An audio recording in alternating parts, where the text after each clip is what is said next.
Recentemente eu fiz um vídeo de recomendações de filmes em basicamente todos os streamings que eu assino e teve muita gente que pediu para eu fazer especificamente. Ah, faz da Netflix, faz na Amazon, faz no HBO Max.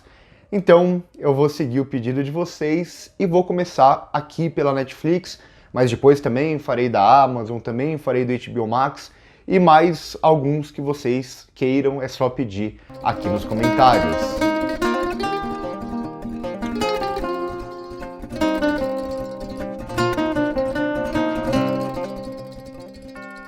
A ideia desses vídeos é justamente recomendar filmes que eu gosto bastante e talvez muita gente não tenha assistido, porque eu não vejo muita lógica em recomendar filmes que todo mundo já viu só para as pessoas falarem, ah, eu gosto desses filmes ou eu não gosto desses filmes. Então a ideia é justamente tentar trazer algo de novo, às vezes algo de diferente, às vezes algo que pode ser que alguns de vocês não gostem. Gosto é algo pessoal, então eu não vou conseguir agradar todo mundo, eu sei disso. O primeiro filme da lista é Corrente do Mal, um dos meus filmes favoritos de terror da última década. Um filme que eu já adianto que eu sei que muita gente também não gosta, mas que eu particularmente gosto muito. Eu acho que é um filme que consegue lidar muito bem com um terror que é, de certa forma, mais popular, mas ao mesmo tempo ter uma ideia um pouco diferente, uma direção que vai trabalhar muito bem essa ideia. Então aqui a gente vai ter tudo baseado muito na premissa e como essa premissa vai ser muito bem trabalhada por meio dos elementos cinematográficos, sobretudo do plano. Então a gente tem aqui uma, digamos, uma entidade sexualmente transmissível, então é uma personagem que, a partir do momento que ela transa, ela acaba pegando isso e ela pode ser morta a qualquer momento por qualquer pessoa, porque essa entidade ela se reveste de outras pessoas, então ela nunca sabe exatamente a forma que essa entidade vai aparecer. E eu gosto muito desse filme justamente como ele cria essa paranoia no público e na protagonista. Às vezes tem lugares abertos com muita gente e aí de repente uma pessoa tá vindo em direção a ela e você fica...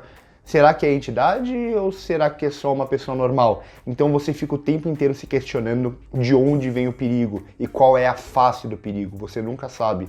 Eu acho que o David Robert Mitchell trabalha isso muito bem aqui nesse filme e eu gosto bastante de Corrente do Mal, espero que vocês gostem também.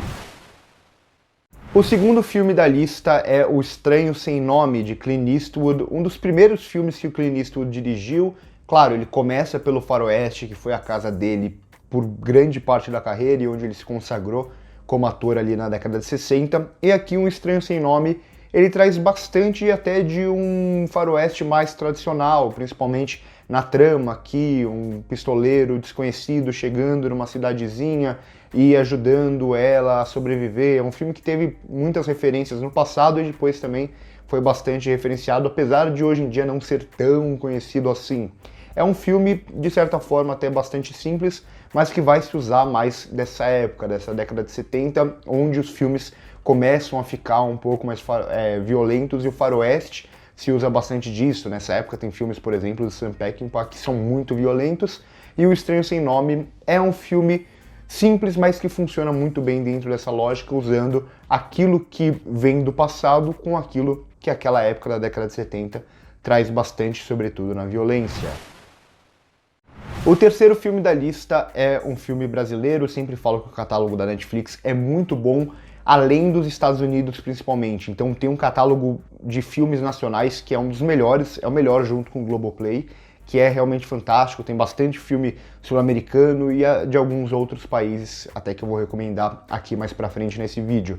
E esse filme, o terceiro filme da lista, Cidade Pássaro, do Matias Mariani, é um filme que eu fiz crítica no canal na época que eu assisti ele, se eu não me engano, na Mostra de São Paulo de 2 anos atrás. É um filme não tão conhecido assim, é um filme que eu vi que na época dividiu um pouco as opiniões, mas que eu particularmente gosto bastante, principalmente de como a direção aqui usa a cidade de São Paulo como se fosse um monstro, assim, né? Como ele filma com esses prédios altos, como ele cria toda uma atmosfera desconfortável para esse protagonista que não é brasileiro, tá vindo da Nigéria, procurando o irmão dele e se depara com essa cidade que parece que engole ele o tempo inteiro. Então é um filme, acima de tudo, mais do que a história em si, é um filme que vai usar muito bem dos artifícios de direção aqui e dessa arquitetura da cidade de São Paulo, como ela é filmada, para criar toda essa ambientação, ao mesmo tempo bonita e opressiva. O quarto filme da lista, vamos para a comédia, para uma comédia que hoje em dia eu não sei se funciona tão bem com todo mundo, mas que é muito popular, esse humor inglês de Monty Python. Eu estou falando de Monty Python, A Vida de Brian, que pessoalmente é o que eu mais gosto dos Monty Pythons, então eles vão fazer aqui essas brincadeiras muito ácidas, o humor deles que é um humor muitas vezes até desconfortável, mas que eu acho que nesse filme funciona muito, muito bem, como eles vão fazer essa brincadeira de trazer um personagem que nasce no mesmo dia de Jesus, ao lado de Jesus, mas é um personagem completamente desconhecido, ao mesmo tempo que o filme começa a brincar com essa criação de novos profetas aqui envolvendo o Brian, e tem um final que é simplesmente fantástico. Quem já assistiu sabe o que eu tô falando, a canção é um momento ao mesmo tempo pesado até, mas muito bonito também e engraçado. O quinto filme da lista é um filme dos estúdios Ghibli, que também é algo de muito legal que tem na Netflix aqui no Brasil, é ter todos os filmes dos estúdios Ghibli, que é um dos melhores, ou talvez o melhor estúdio de animação da história. E o filme que eu vou recomendar aqui é A Princesa Mononoke, filme do Hayao Miyazaki, o meu filme favorito dos estúdios Ghibli, uma das minhas animações favoritas da vida, que vai trazer muito dos elementos dos filmes do Miyazaki, então essa relação entre os personagens, essa relação com o tempo, mas ao mesmo tempo é um dos filmes mais brutais aqui, né? Essa relação com a natureza, essa relação da defesa da natureza, então é um filme até bastante sangrento, que não era muito esperado nas animações da época, foi até muito difícil na época vender esse filme nos Estados Unidos por conta disso. Eu gosto muito de A Princesa Mononoke, assim, muito mesmo. É uma das minhas animações da vida e eu recomendo muito que vocês assistam. O sexto filme da lista também tem princesa no nome, mas já é bem diferente. Eu estou falando de A Princesa Prometida, do Rob Reiner, que é um daqueles filmes com a cara dos anos 80, com a cara da Sessão da Tarde, mas que eu não vejo ser muito falado hoje em dia. E eu sinto que A Princesa Prometida, por mais que não seja uma obra-prima do cinema, ela tem muito do que falta no cinema de hoje em dia. Ela tem muito do que falta para o espectador de hoje em dia aceitar, que é a fantasia como ela é. A Princesa Prometida, para mim, é um dos melhores filmes de fantasia, justamente por abraçar a fantasia sem vergonha nenhuma. Então aqui a gente vai ter vários elementos de fantasia, desde a história até esses personagens que vão aparecendo na trama, até o romance principal e tal.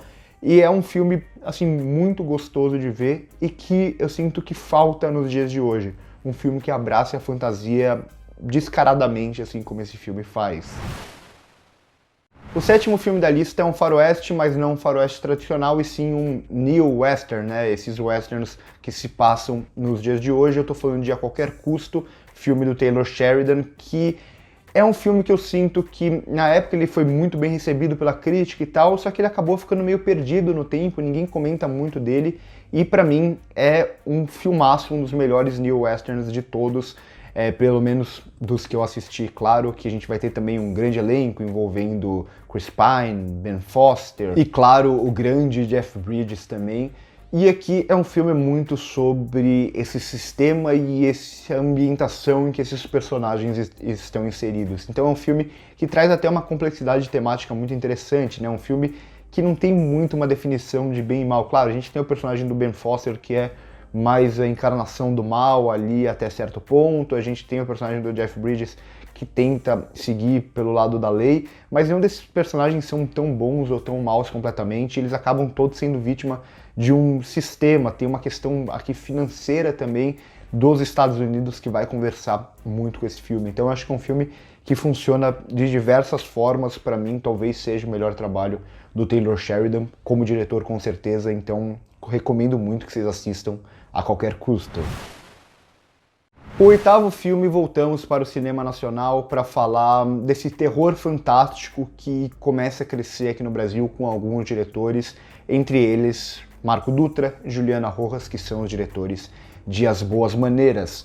Esse filme é um filme que eu gosto muito de como ele traz vários desses elementos de terror, não tem medo de mostrar esses elementos de terror, mas ao mesmo tempo ele encontra até uma certa ingenuidade na fantasia, né? Esse terror fantástico aqui que é muito presente. Isso vai ficar muito claro, tem muita gente, eu lembro na época, que reclamou do CGI, do lobisomem ou coisa do tipo, se apegando demais a um realismo ocidental, principalmente de Hollywood, mas eu acho que tudo isso funciona muito bem aqui na lógica desse filme, essa lógica mais fantástica. Então, até como o lobisomem vai aparecer aqui com os olhos grandes, não tão perfeito quanto a gente espera. Eu acho que todos os elementos são muito bem trabalhados, são dois diretores que conhecem muito desse terror fantástico e eles vão trabalhar muito bem aqui em As Boas Maneiras. Um filme que ao mesmo tempo tem uma musicalidade muito presente, é um filme que se reinventa muito bem ao longo da sua narrativa.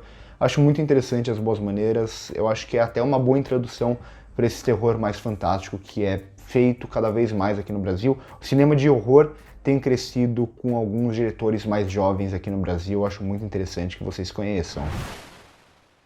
A nona indicação, eu quase recomendei filmes de Almodóvar na Netflix, que tem quase todos, eu acho isso muito interessante, mas como eu direto recomendo filmes do Almodóvar aqui no canal, eu decidi ir para O Hospedeiro, filme do Bong Joon-ho, filme sul-coreano, que traz tudo que é muito presente na carreira do Bong Joon-ho. Então, como ele vai conseguir fazer comentários sociais, mas inserindo esses comentários dentro de uma trama de gênero. Então aqui é um filme de gênero, é um filme de monstro, mas que ao mesmo tempo vai ter alguns comentários sociais muito presentes. E aquela mise-en-scène que a gente conhece muito dos filmes do Bong Joon-ho, as escolhas de atuação aqui, por exemplo, do Song Kang-ho, vão muito para aquele exagero que o Bong Joon-ho gosta bastante. Então ele tem muito esse lado de fazer um cinema que se parece um pouco com o cinema hollywoodiano, mas rompendo com um pouco das lógicas do cinema hollywoodiano, sobretudo esse realismo. Então ele leva tudo, é como se ele fizesse um filme hollywoodiano, mas com um certo exagero, com um certo tom próprio. Eu gosto muito do Bong Joon-ho e para mim O Hospedeiro é um grande filme. E para fechar a lista, vamos de Edgar Wright com Heróis de Ressaca, o fechamento da trilogia Cornetto, filme que não é o meu favorito do Edgar Wright, longe disso, é um dos que eu menos gosto dele, é o que eu menos gosto da trilogia Cornetto, mas ainda assim eu acho um filme bem divertidinho em como ele vai brincar com os filmes de invasão alienígena. Acima de tudo, o que ele faz com Vampiros de Alma, Invasores de Corpos, aqui é muito clara a referência, é completamente escancarada, e o que Edgar Wright vai fazer é justamente satirizar ao mesmo tempo que ele homenageia esses filmes. É um filme muito divertido, não é o melhor, como eu disse, da trilogia Cornetto, mas ainda assim vale a pena conferir. Eu, pelo menos, gosto muito do humor do Edgar Wright e eu acho que vocês poderiam conferir esse filme que talvez vocês gostem. Então por hoje é isso, curte o vídeo se gostou, se inscreve no canal se não é inscrito, comenta aqui embaixo filmes que vocês gostam na Netflix, se vocês gostaram das recomendações e também se tem algum outro streaming que vocês querem que eu faça recomendações. Vai ter o da Amazon ainda essa semana, depois da HBO Max. Por hoje é isso e corta.